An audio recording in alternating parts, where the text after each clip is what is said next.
Sup fam, Vince here and welcome back to my channel. In today's video, ipapakita ko sa inyo yung aking updated skincare routine. Itong skincare routine na to, ginagawa ko to on a daily basis. Plus, mag-a-add tayo ng a few steps na ginagawa ko bago ako mag-vlog. So if you guys are interested, let's glow!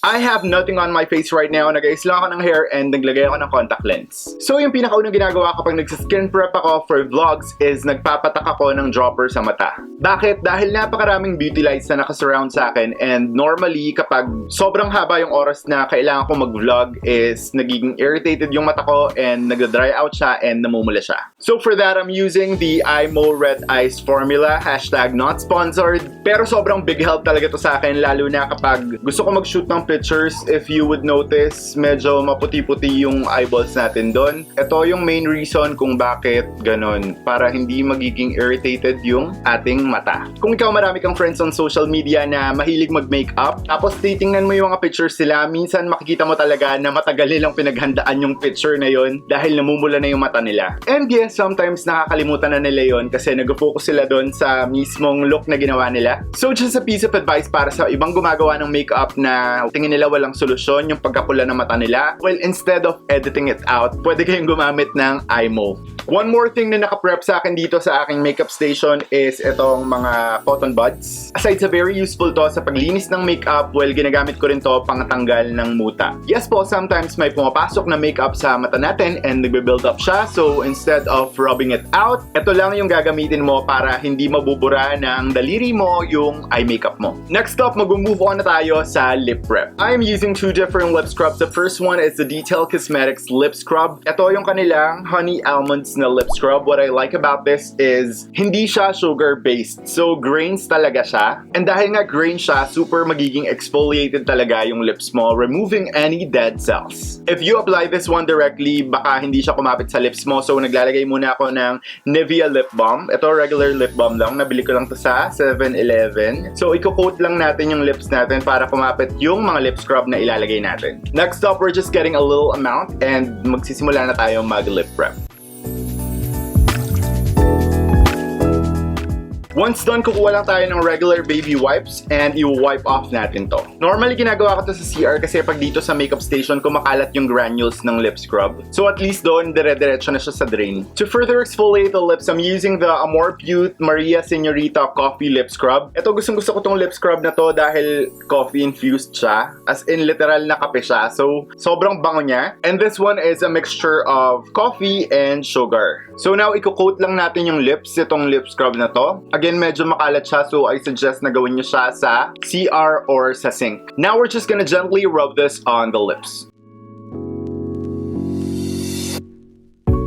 Once done, again, kukuha lang tayo ng wipes. I-wipe off na natin to. Now, natapos na tayo sa exfoliation, gusto ko lang i-neutralize yung dark undertone ng aking lips. And for that, I'm using the Squad Cosmetics Flower Lip Oil. Ito, super holy grail talaga to. Kung gusto niyo ng instant na pinkish na lips, ito lang yung gamitin niya. Sobrang ang ganda na talaga. Sobrang mura nitong Squad Cosmetics Flower Lip Oil. I think 99 pesos lang siya. And meron na siyang clear variant. So kung gusto niyo ng parang gloss lang, pwede niyo rin kunin yan. So I just make sure na everything is coated. I also tend to overline the lips para mukhang plump. I still look crazy dahil sa overlined lips ito, pero ibababad ko lang siya for a few minutes para lumabas talaga yung color payoff niya, and we're gonna wipe it off. Now that we are done, ipapat lang natin yung lips with a tissue paper para ma-absorb ng tissue yung excess na formula from the Squad Cosmetics Flower Lip Oil. Moving on to the skin, so dahil nga lalaki ako, tinutubuan ako ng balbas at bigote. Well, kagabi nag-pluck na ako, pero syempre meron pa rin natitira. So yung pinakaunang ginagawa ko is sinashave ko muna yung mga natitira kasi minsan hindi ko nagugustuhan yung itsura niya sa makeup. Personal opinion ko yon. Kung kayo nagpapatubo kayo ng balbas, tapos nag-makeup kayo, it's definitely okay, pero ako hindi ko lang talaga bet para sa sarili ko. Now that my beard area looks clean, kukunin ko lang yung binili kong blade from Megan and lilinisin natin tong lids natin dun lang sa ilalim ng brow area para wala tayong sobra-sobrang hair dyan sa area na yan.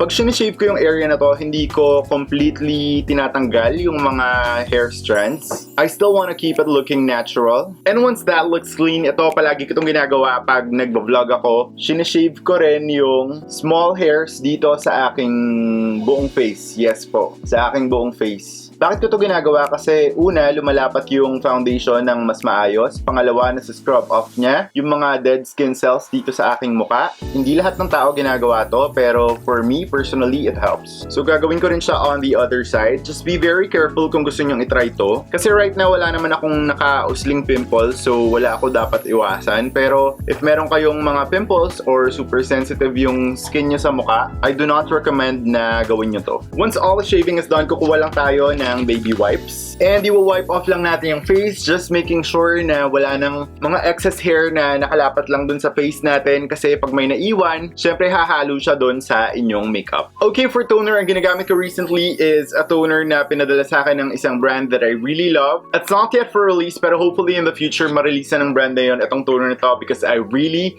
love it. Pero prior to this product, I was using the Moonlight by Marina Klor's GLAMSKIN Facial Toner. This one is alcohol-based. Hindi ako masyadong nagva-vibe dun sa parang micellar water lang na mga toner ganun. Kasi I think hindi niya masyadong natatanggal yung mga dumi sa aking face. Well, hindi rin naman ganun ka-sensitive yung skin ko sa mukha. So, okay lang gumamit ako ng alcohol-based. Pero kung sobrang sensitive talaga ng skin nyo, I suggest that you stick to your regular micellar water para hindi masyadong intense yung lalapat na chemical dun sa skin nyo sa mukha. Pag nagtutuner kayo, wag nyong kakalimutan padaanan yung likod ng tenga nyo, kasi minsan nagbe-build up yung mga dirt dyan sa area na yan, lalo na pag mahilig kayo mag-makeup, minsan baka nakakalimutan nyo. So, reminder lang. So, ito na, legit skincare na yung papag-usapan natin. So, yung pinakaunang product na gagamitin ko is the Revita Glow Resurface Face and Neck Serum. This one contains AHA or alpha hydroxy acid, which naturally brightens and improves skin radiance. It also promotes collagen production and it tightens the skin texture. Pinadala sa akin to ng Revita Glow a few weeks ago and ever since ginagamit ko siya, I love this product. Also, the scent nito sobrang fresh lang and it doesn't really clash dun sa mga ibang products na ginagamit ko sa aking face. I'm not really a fan of scented skincare products kasi what happens is pag scented yung skincare product mo and pag gumagamit ka ba ng iba pang scented skincare products, naghahalo-halo yung amoy dun sa mukha mo and I don't like that. Hindi ko alam kung bet nyo yung naghahalo-halong amoy pero ako gusto ko fresh lang talaga yung amoy. Lalo na kapag skincare yung pinapag-usapan. The next product that we have is the Revita Glow Glass Vitamin C Serum. So sabi dito, this one is infused with 15% vitamin C, vitamin E, ferulic acid, and some skin smoothening peptides. So yung benefits naman ng serum na to is it brightens the skin, stimulates collagen production, and it also defends the skin against pollution, mga free radicals, and sobrang nice lang nito sa skin as in. If you would notice guys, hindi pa tayo sobrang kintab. Dahil so far yung mga products na ginamit ko is hindi siya nagli-leave ng parang moisture sa skin. Ano lang, medyo slightly tacky lang yung skin and hindi siya ganun ka-moisturized. Next product that I have is the Moonlight by Marina Klor's GLAMSKIN Facial Serum. This one, meron siyang hyaluronic acid, meron siyang tomato extract, meron siyang niacinamide, which is really good for the skin. If you guys would notice, pinapump ko na directly on my skin yung mga facial serums kasi ako lang naman yung gumagamit nito. Pero if you have clients and kung gusto nyo mag-skin prep, make sure na hindi lalapat yung applicator niya doon sa skin ni client. Ilagay nyo on a separate palette. Next up, one of my favorites, the Lana PH DNA Repair Elixir. Ito talaga, lifesaver talaga to. From the very start, ito na yung ginagamit ko on my skin and it never lets me down. The Lana PH DNA Repair Elixir contains Centella asiatica, niacinamide, and collagen. Sobrang ganda nitong product na to. It also protects your skin from pollution, free radicals. Meron tong niacinamide which I really love. Apparently, sobrang hiyang ko with products na nagko-contain ng niacinamide. I never get breakouts kapag yung product na tinatry ko is merong niacinamide. And this one also leaves my skin so fresh. Sobrang gustong-gusto ko rin yung smell nito. Ang bango, sobrang fresh. Hindi siya yung parang floral scented or nakakasuya. Mabango, fresh lang talaga. Now we need to bring back moisture dun sa ating skin. And first up, we are going to use the Lana PH 100% argan oil. So you guys know na sobrang beneficial talaga ng argan oil sa ating skin. And gagamit lang ako ng 2 pumps nitong Lana PH 100% pure argan oil. Ako kasi combination yung skin ko, so nag-oil up din ako, pero baka kasi tanungin ng iba na, oh, bakit ganun? Combination ka na pala or oily skin ka na pala, bakit naglalagay ka pa ng langis sa mukha? Actually, if you put makeup on, tapos hindi kayo naglagay ng hydration or something na i-hydrate yung skin nyo, underneath underneath the makeup, your skin would detect na medyo nagda-dry out na yung areas na nilagyan nyo ng makeup, and magiging indicator yun for your skin to produce more oil. So sobrang importante talaga na maglagay tayo ng hydration sa ating mukha. By the way, if you want to get products from Lana PH, you guys can visit www.lana.ph and use code VNCI for 5% off upon checkout. Next up, more moisture on the skin. I'm using a test product from a brand that I really love. Ito yung ginagamit ko so far, pero yung ginagamit ko before this was the Dove Men Plus Care. I really like this kasi straight up moisturizer siya. If you're a girl, pwede nyo kunin yung pink one. This is also not sponsored. Binili ko lang din to sa 7-Eleven. I think you'll love it. Ito yung ginagamit ko para makip yung moisture doon sa skin ko, leaving your skin so plump and so fresh. If you guys are interested sa mga products na ginagamit natin ngayon, I'll put all the links that you need on the description box down below para kung meron kayong magugustuhan, pwede nyo na lang i-click yung link na yun and you will be directed to the site or sa Shopee or sa Lazada kung saan nyo man makita yung products na yun.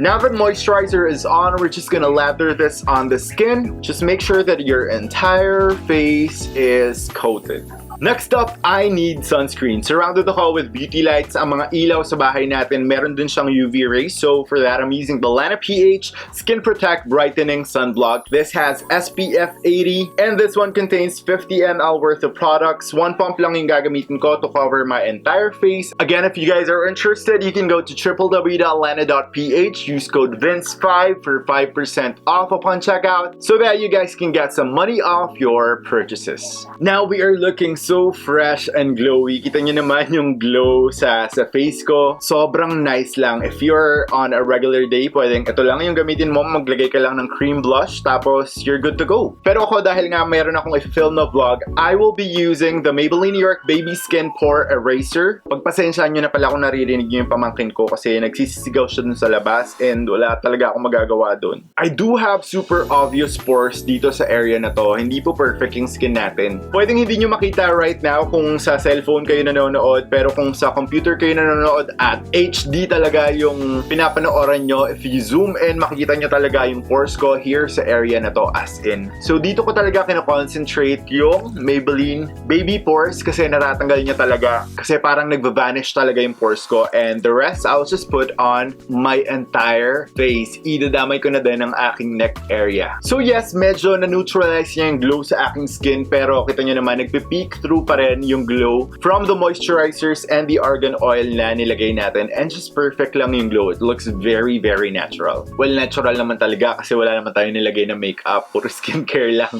And now we are done! So that is my updated skincare routine. Kung meron kayong mga nagustuhang product, I'll put all the links on the description box down below para ma-purchase nyo na sila. Sobrang must-try talaga itong mga products na to, and I hope na kung matatry itong mga products na to in the future, bigyan nyo ako ng comment. Please let me know your thoughts, sound off below. And nga pala, sabihin na rin sa akin kung ano yung nagustuhan yung product dito sa video na to, and malay nyo makagawa tayo ng skincare giveaway in the future, diba? Para alam ko kung ano yung mga isasama kong products. That's it for today's video, guys. Thanks for watching. I'll see you on the next one.